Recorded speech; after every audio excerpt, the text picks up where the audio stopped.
নমো ভগবতে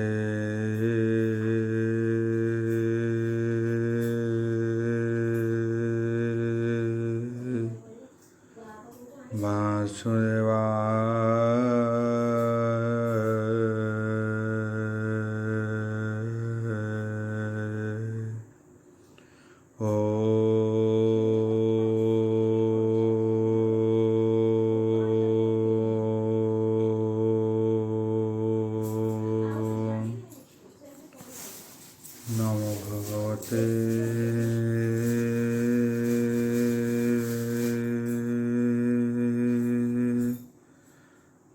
বাসুদেবায়।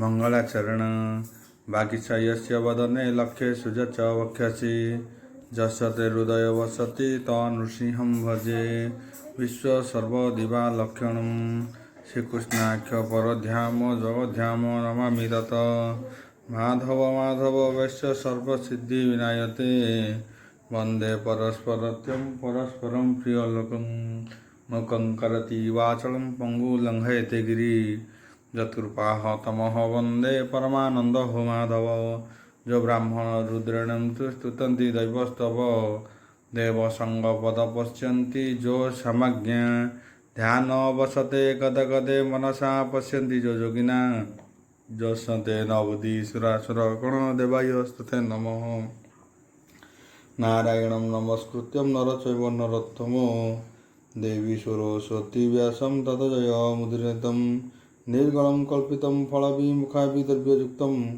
पिबतं भागवतं रसमलयं प्रभु।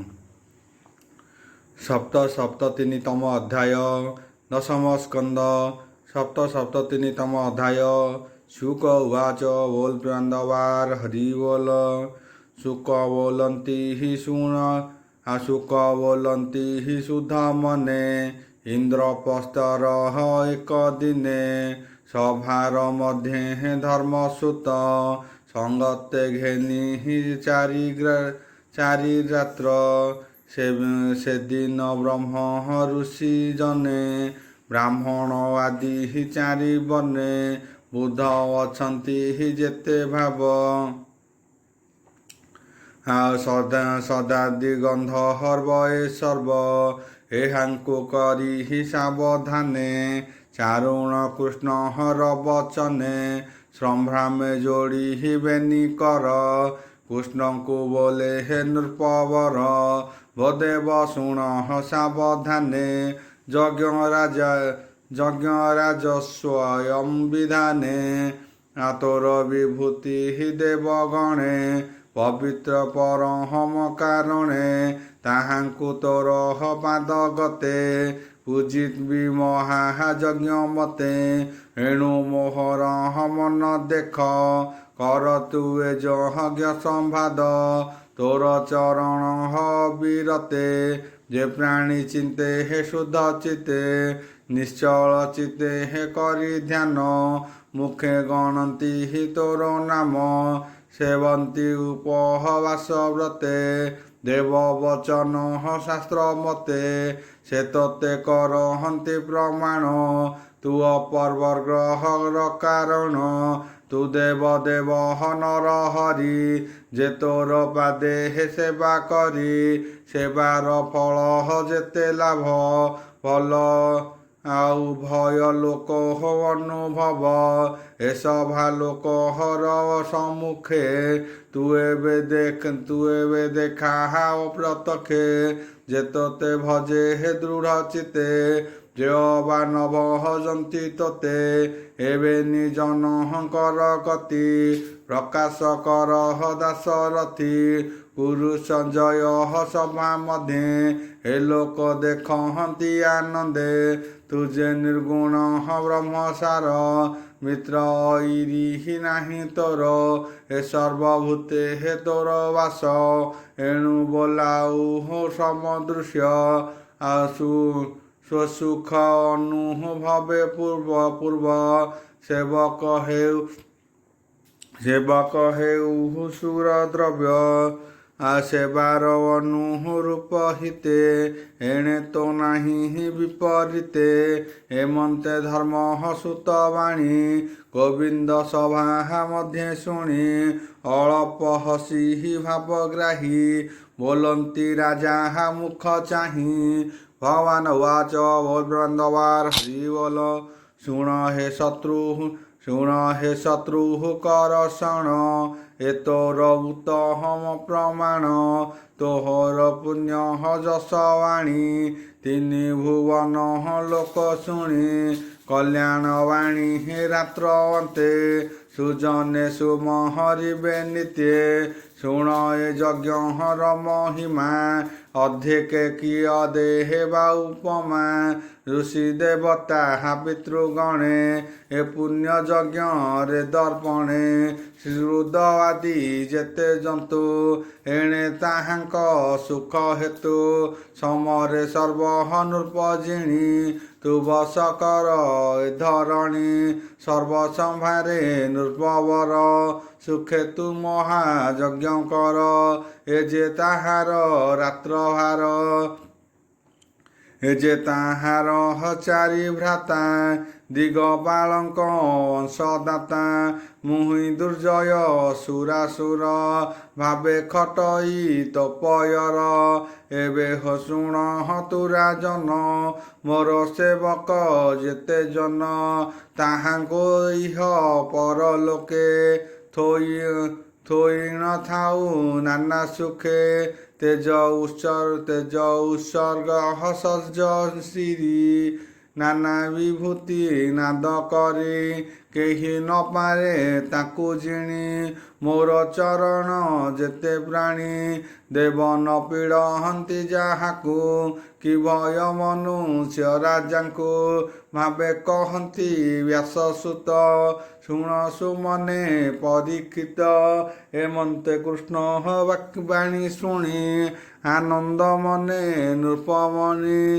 ଚାରି ଦିଗକୁ ଚାରି ଭାଇ ପେଶିଲେ କୃଷ୍ଣ ଆଜ୍ଞା ପାଇ। ତକ୍ଷଣେ ବିଷ୍ଣୁ ତେଜ ରାଶି ବେଗେ ତାହାଙ୍କ ଦେହେ ପଶି। ଦିଶନ୍ତି ବିଷ୍ଣୁ ତେଜ କାନ୍ତି ଏବେ ଶୁଣ ନରପତି। ଦକ୍ଷିଣ ଦିଗେ ସମଦେହି ତକ୍ଷଣେ ପେଶିଲେ ମାଧବ। ସଞ୍ଜୟ ବଳ ସଙ୍ଗେ ଦେଇ ବୋଲନ୍ତି ନକୁଳକୁ ଚାହିଁ। ପଶ୍ଚିମ ଦିଗେ ତୁମ୍ଭେ ଚଳ ସଙ୍ଗେ ଘେନିଣ ମତ୍ସ୍ୟବଳ। ଅର୍ଜୁନ ମୁଖୁ ଚାହିଁ ହରି ବୋଲନ୍ତି କରେ କର ଧରି। ଉତ୍ତର ଦିଗେ ଯାଅ ତୁହି ମୋହର ନିଜ ଭାବ ବହି। କୋଳକ୍ୟ ବଳ ସଙ୍ଗେ ଘେନି ଆନନ୍ଦେ ଚଳ ହେ ଅର୍ଜୁନ। ପୁଣି ଅନାଇ ବୃକୋଦର ବୋଇଲେ ବ୍ରହ୍ମାଣ୍ଡ ଠାକୁର। ମର୍ଦ୍ୟରାଜନ ବଳ ସଙ୍ଗେ ଭୀମକୁ ଯାଅ ପୂର୍ବ ଦିଗେ। ବୋଲନ୍ତି ପ୍ରଭୁ ନାରାୟଣ ରାଜାଙ୍କୁ କରି ନିମନ୍ତ୍ରଣ। ବହନ ଆଣ ଚାରି ବାଣ ବହନ ଆଣ ଚାରି ଭାଇ। ଯଜ୍ଞ ସମ୍ଭାର ସଙ୍ଗେ ଲଇଁ। ଗୋବିନ୍ଦ ଆଜ୍ଞା ପରମାଣି ଗଲେ ସେ ରାଜା ନିମନ୍ତ୍ରଣୀ। ବୋଲନ୍ତି ବ୍ୟାସଙ୍କ ନନ୍ଦନ ଶୁଣ ପରୀକ୍ଷ ରାଜନ। ରାଜାଙ୍କୁ ବିଷ୍ଣୁ ତେଜ ଜିଣି ଧନ ସମ୍ପଦ ଦେବେ ଆଣି। ଧର୍ମନନ୍ଦନ ପାଶେ ଦେଲେ କୃଷ୍ଣର ଛାମୁରେ କହିଲେ। ଓ ନାଥ ଶୁଣି ମା ଗୋବିନ୍ଦ ଘୋର ଦୁର୍ଜୟ ଜରାସନ୍ଦ। ତାହାଙ୍କୁ ନ ପାରିଲୁ ଜିଣି। ଶୁଣି ହସନ୍ତି ଚକ୍ରପାଣି ଦ୍ୱାରକାପୁରେ ହେ କଲୁ ବାସ। ସେ ସୈନ୍ୟ ନୋହିଲା ବିନାଶ ସବୁ ନୃପତି ବନ୍ଦୀ କରି। ତୁ କି ନ ଜାଣୁ ଚକ୍ରଧାରୀ ତୋର ବିଧରେ ହେ ନାଶ ଯିବ। ତେବେ ସେ ମୋ ଯଜ୍ଞ ହୋଇବ। ଶିଶୁ ବୋଲନ୍ତି ଚକ୍ରପାଣି ଏକଥା ମୁଁ ହିଁ ଅଛି ଜାଣି। ସେ ବନ୍ଦୀ ନୃପହତିଙ୍କ ଚାର କହିଲା ମୋହର ଆଗର। ଅବଶ୍ୟ ତାକୁ ସଂହାରିବି ବନ୍ଦୀ ନୃପତି ଉଦ୍ଧରିବି। ରାଜାଏ କରୁ ମଧ୍ୟେ ଧ୍ୟାନ ତକ୍ଷଣେ ଜାଣି ଜନାର୍ଦ୍ଦନ। ଉଦ୍ଧବ ବାକ୍ୟ ସୁମରିଣ କରି ଉଠିଲେ ନାରାୟଣ। ଭୀମ ଅର୍ଜୁନ ତୁଲେ ହରି ତକ୍ଷଣେ ବିପ୍ର ରୂପ ଧରି। ମିଳିଲେ ଯାଇ ଗିରିବନେ ଦୁର୍ଗମ ଜରାସନ୍ଧପୁରେ। ଆଉ ଅତିଥି ଦେବେ ହେ ଦେଶେ ହେ ତାର ଦ୍ୱାରେ। ମିଳିଲେ ଭିକ୍ଷୁକ ବେଭାରେ ଗୃହସ୍ଥ ଧର୍ମ ଭିକ୍ଷୁ ପୂଜା। ବ୍ରାହ୍ମଣ ଜରାସନ୍ଧ ରାଜା। ଦ୍ୱାର ସମୀପେ ହେ ଭଗବାନ ସୁସ୍ୱରେ କଲେ ସମାଧାନ। କ୍ଷତ୍ରିୟ କୂଳେ ଜାତ ହୋଇ ଶ୍ଵେତ ବ୍ରାହ୍ମଣ ରୂପ ବହି। କୃଷ୍ଣର ଦେବ ନାଦ ଶୁଣି ମନେ ବିଚାରେ ନୃପମଣି। ଏତେ ଅପୂର୍ବ ବିପ୍ରବର ମିଳିଲେ ମୋହର ବନର। ଆଜ ଜୀବନ ମୋର ଧନ୍ୟ ଉତ୍ତମ ବିପ୍ର ଦେବି ଦାନ। ଏମନ୍ତେ ମନେ ବିଚାରିଲା କୃଷ୍ଣର ନିକଟେ ମିଳିଲା। ତାର ବଦନ ଚାହିଁ କରି କହନ୍ତି ଅଞ୍ଜଳି ପ୍ରସାରି। ଶୁଣ ଧାର୍ମିକ ନୃପବର ଅନେକ ଦୂରେ ଆମ୍ଭ ଘର। ତୋର ମହିମା ଶୁଣି କର୍ଣ୍ଣେ ଆମ୍ଭେ ଅଇଲୁ ପ୍ରଥ ସର୍ବେ। ତୋର କୁଶଳ ହେଉ ସୁଖେ ଯାହା ମାଗିବୁ ଆମ୍ଭ ମୁଖେ। ସନ୍ତୋଷ ଦେବୁ ନୃପବର ଏ ଧର୍ମ ବିଳମ୍ବନ କର। ତୁ ପୁଣ୍ୟବନ୍ତ ଶିରୋମଣି ଆମ୍ଭେ ଅଇଲୁ ଯଶ ଶୁଣି।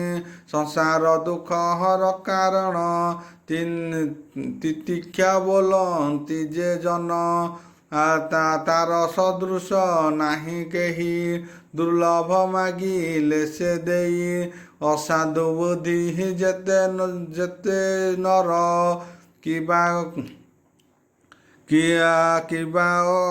କିବା ଅକାର୍ଯ୍ୟ ତାହାଙ୍କର।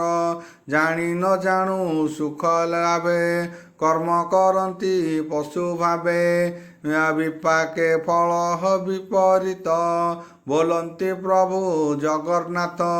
ନିର୍ମଳ ଜ୍ଞାନ ଯାର ଦେହି ଅଦେୟ ବସ୍ତୁ ତାର ନାହିଁ।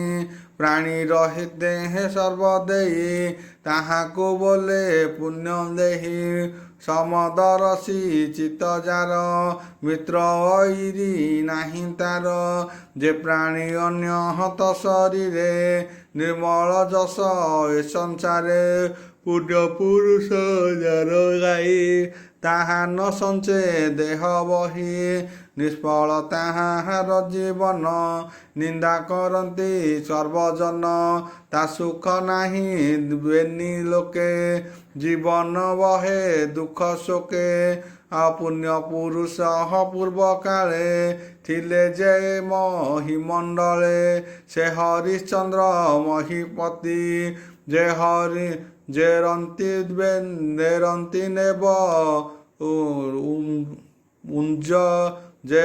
ରନ୍ତି ନେବ ଉଞ୍ଜ ବୃଦ୍ଧି। ଆଉ শিবরাজন ভাগ্যবন্ত বলি যে বিরোচন সুত ব্যাধক তোপ আদি যেতে অপ্রধ হেত ধ্রুব পথে গমিলে পুণ্য ফল সুখে যশ রহিলা তিনি লোকে সুখ উবাচ ବୋଲ ବ୍ରହ୍ମାଣ୍ଡବାର ହରି ବୋଲ। ଆଉ ଏମନ୍ତେ କୃଷ୍ଣ ବାଣୀ ଶୁଣି ବିପ୍ରଙ୍କୁ ଚାହିଁ ନୃପମଣି ସ୍ୱରବାକୃତି ପରିମାଣେ ହସ୍ତ କଙ୍ଗଣ ଧନୁଗଣେ ଦେଖି କରଇ ବିଚାରଣ ନିଶ୍ଚୟ ନୁହଁ ବ୍ରାହ୍ମଣ ପୂର୍ବେ ଏହାଙ୍କୁ ଅଛି ଦେଖି ହେମନ୍ତ ମନେ ଉପଲେଖି ପୁଣି ବିଚାରେ ହେ ସୁଦଚିତ ଅତିଥି ଲଙ୍ଘି ବିକେମନ୍ତେ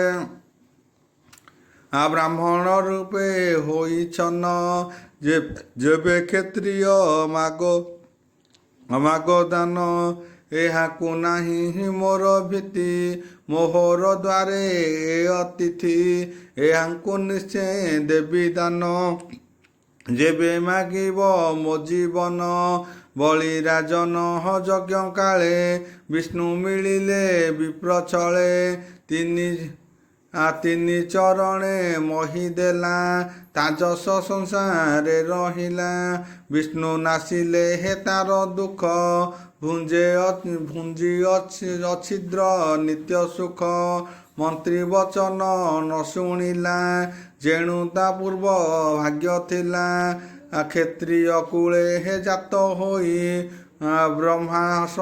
ବ୍ରାହ୍ମଣ ହିତ ଯେନ ବହି ଧନ ଜୀବନ ଧିକ ତାର ନିର୍ମଳ ଯଶ ନାହିଁ ଯାର ଏମନ୍ତେ କରି ଅନୁମାନ ବିପ୍ରଙ୍କୁ ବୋଲ ବଚନ ଭୋ ବିପ୍ରବର ମାଗ ଦାନ ଦେବ ହିଁ ସତ୍ୟ ମୋ ବଚନ ଏ ଧର୍ମ ବିଳମ୍ବନ କର ମାଗିଲେ ଦେବି ଆଜ ଶିର ଶୁଣି ତାହାର ସତ୍ୟବାଣୀ ବୋଲନ୍ତି ପ୍ରଭୁ ଚକ୍ରପାଣି ତୁ ପୁଣ୍ୟବନ୍ତ ନୃପମଣି ଆମ୍ଭେ ତୋହର ଯଶ ଗୁଣି ଅଇଲୁ ଦୁଃଖ ଦୂର ପଥ ଯେଣୁ ତୁ ପୁରୁଷ ମହତ ଆମ୍ଭଙ୍କୁ ଯୁଦ୍ଧ ଦିଅ ଦାନ ଆଦାନେ ନାହିଁ ପ୍ରୟୋଜନ ଶସ୍ତ୍ର ସମରେ ହେ ନାହିଁ ସତ ଆମ୍ଭଙ୍କୁ ଦିଅ ବାହୁଯୁଥ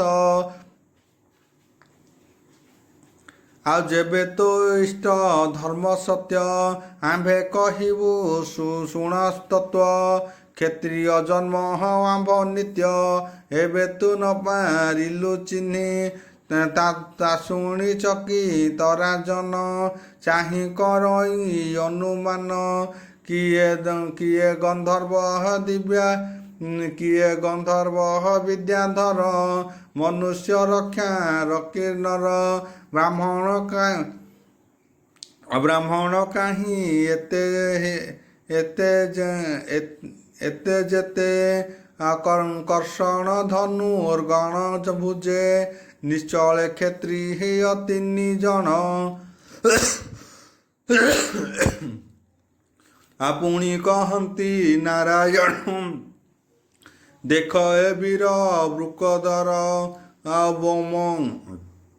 ବୋମଟି ଅର୍ଜୁନ ଏହାର ଆଉ ଏହାଙ୍କ ମାତୁ ହୋଳଙ୍କ ଭ୍ରାତ ମୁଁ କୃଷ୍ଣ ବାସୁଦେବ ସୁତ ମୁଁ ତୋର ପୁରେ ମହାବଳ ଜିଣିଲି ସପ୍ତ ଦଶ ବେଳ ଆଉ ବେଳେ ଜିଣିଲୁ ବଳେ ତୁହି ତା ଶୁଣି କୃଷ୍ଣ ମୁଖ ଚାହିଁ ଉଚ୍ଚେ ହସିଲା ଜରାସନ୍ଧ ବୋଲଇ ତୁରେ ବଡ଼ ମନ୍ଦ କୋପେ ବୋଲଇ କୃଷ୍ଣ ଚାହିଁ ସତ୍ୟ ଯେ କରି ଅଛି ମୁହିଁ ସଂଗ୍ରାମ ମୋହର ଉଚିତ ତୁ ପୁଣି ସଂଗ୍ରାମେ ନିଷଦ ପଳାଅ ଗଲୁ ମୋର ଭୟେ ଏବେ ଭଣ୍ଡିଲୁ କୁଟ ମୋହେ ମଥୁରା ଛାଡ଼ି ଜଳେ ପଶି ଏବେ ଚଳିଲୁ ମୋତେ ଆସି ସମୁଦ୍ରେ ପଶିଲୁ ଶରଣ ତାହାର ତୁଲେ ନା କାହିଁ ନାହିଁ ରାଣ ଏ ଯେ ଅର୍ଜୁନ ସଖା ତୋର ତୁଲେ ବୟସ ନୋହେ ମୋର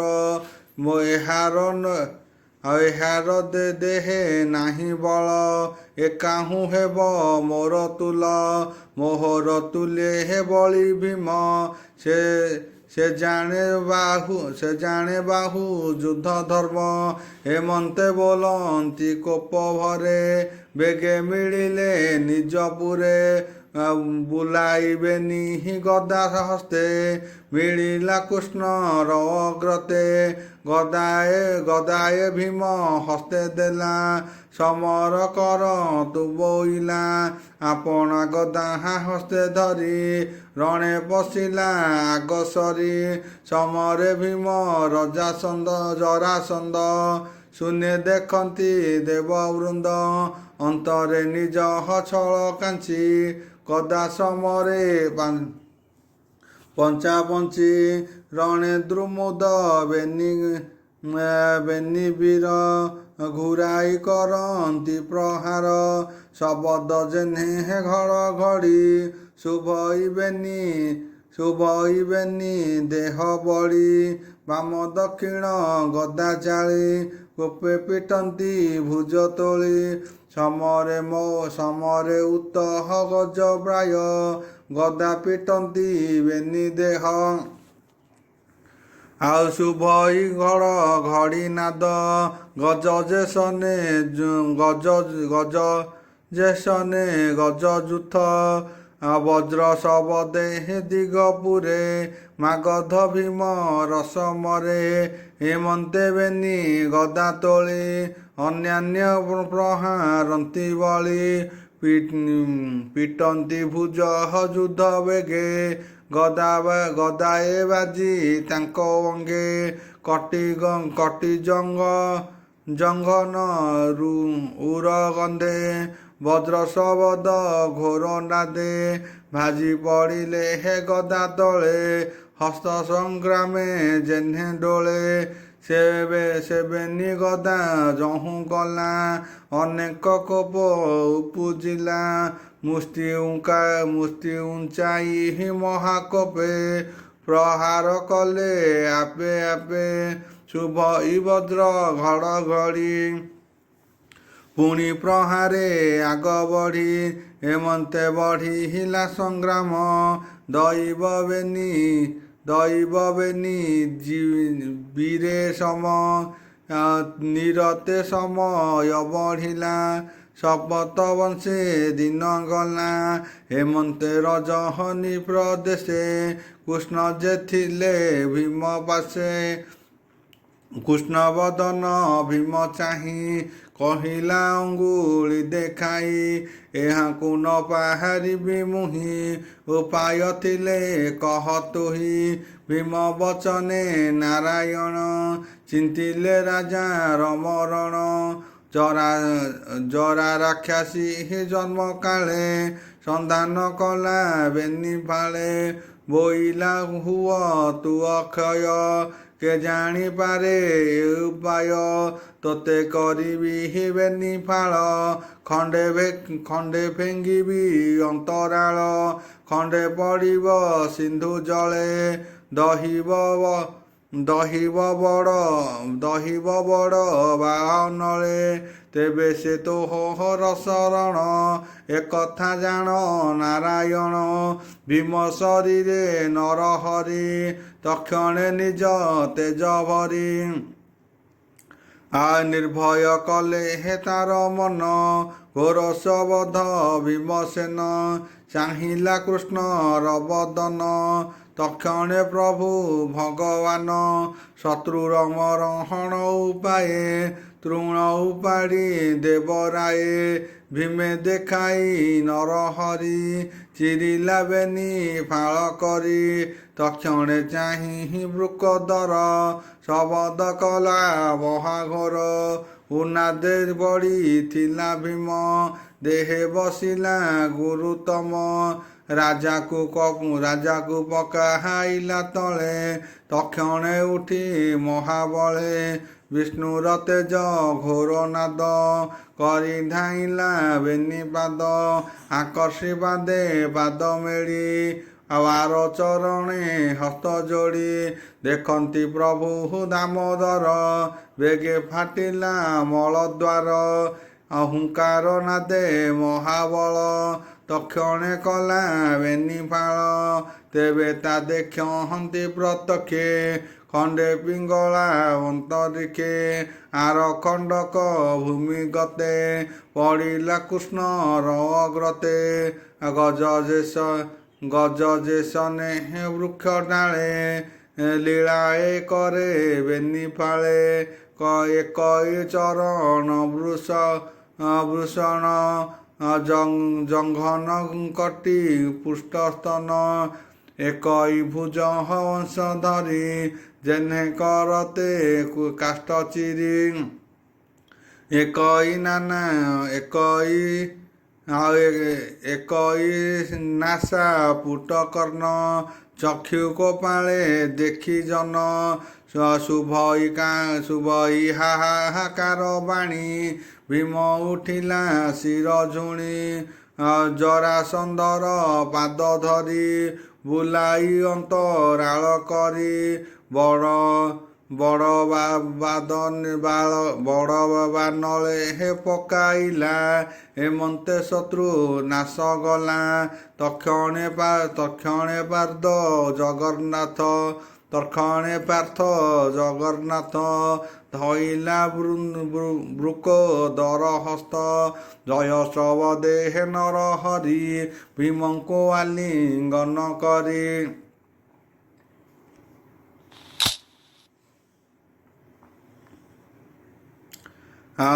ଜରାସନ୍ଧର ପୁତ୍ର ଆଣି ନୃପ ଆସନେ ଚକ୍ରପାଣି ବସାଇ ନିଜ ଜନ ମଧ୍ୟେ କୃଷ୍ଣ ଚିଞ୍ଚିଲେ ରାଜପଦେ ବନ୍ଧନେ ଯେତେ କନୃପତି ତାହାକୁ ସୁମରି ଶ୍ରୀପତି ପର୍ବତ କୋଟି ଧର୍ମ ଗତେ ଗୋବିନ୍ଦ ଗଲେ ପାଦ ଗତେ ସେ ହରି ଚରଣ ବିଶ୍ୱାସ ଶରଣେ ଜଗନ୍ନାଥ ଦାସ ଇତି ଶ୍ରୀମଦ୍ଭାଗବତେ ମହାପୁରାଣେ ପରମାସ୍ୟା ସଂହିତା ଦଶମ ସ୍କନ୍ଧେ ଉତ୍ତରାଧି ଜରାସନ୍ଧ ବଧ ନାମ ସପ୍ତତିନିତମ ଅଧ୍ୟାୟ।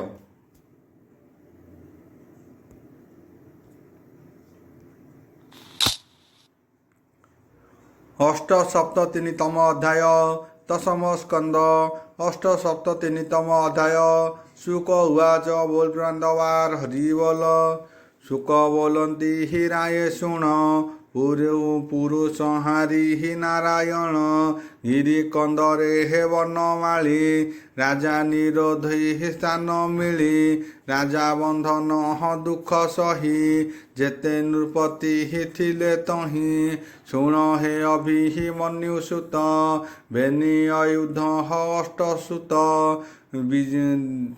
ଦିଗ ବିଜୟ ହେ ଜରାସୁତ ଲୀଳାଏ ଜିଣି ନୃପବର ବନ୍ଧନ କରି ଅଛି ବଳେ ସର୍ବନୃପତି ଏକ ମେଳେ ମିଳିନ ବସ୍ତ୍ର ପରିଧାନ କ୍ଷୁଧାର୍ତ ଦୁଃଖୀ ତବଦନ ଓ ମୁରୁବସ୍ୟ ତସ୍ୟ ପିତୃବରେଣ୍ୟଂ ଭର୍ଗଦେବ ସ୍ୱାଧିମୟୀ ଦେୟ ନା ପ୍ରଚୋଦୟାମ୍ ଶାନ୍ତି ଶାନ୍ତି ପୃଥିବୀ ଶାନ୍ତି ଓಂ ଗୁରୁବସ୍ୟ ନମୋ ଦେବାସ୍ତୁ।